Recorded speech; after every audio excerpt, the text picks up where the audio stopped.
રાષ્ટ્ર નિમિત્તે ઉપસ્થિત આમંત્રિત મહેમાનશ્રીઓ, આચાર્યશ્રી સર, વંદનીય ગુરુજનો અને મારા વહાલા વિદ્યાર્થી મિત્રો, ભાઈઓ અને બહેનો, આજે હું રાણી લક્ષ્મીબાઈ વિશે તમને સંભળાવીશ. તમે ધ્યાનથી સાંભળો તેવી આશા રાખું છું અને એક એક શબ્દ જીવનમાં ઉતારો તેવી આશા રાખું છું.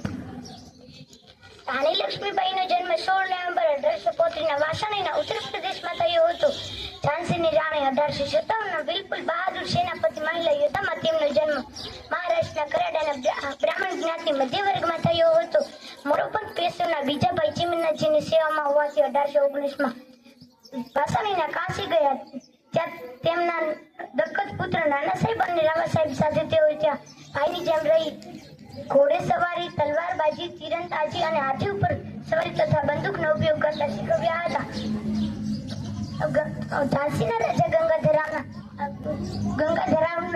ઝાંસીની રાણી લક્ષ્મીબાઈ સાથે લગ્ન કરવામાં આવ્યા હતા.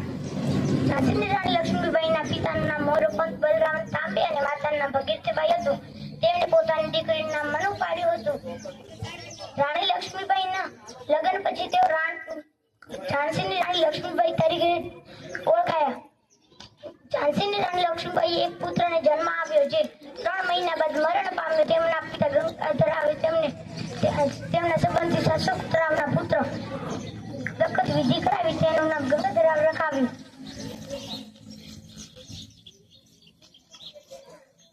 મેરઠ અને દિલ્હીમાં 1857ના બળવો થયા બાદ 8મી જૂને ઝાંસીમાં અંગ્રેજો દ્વારા વિપુલ વવાદી કતલ કરી. ઝાંસીની રાણીનું મૃત્યુ 1859ના ગ્વાલિયરમાં થયું હતું. અસ્તુ જય જવાન. ખૂબ ખૂબ આભાર પ્રાર્થના તમારો કે તમે રાણી લક્ષ્મીબાઈ વિશે આટલી સરસ રજૂઆત કરી.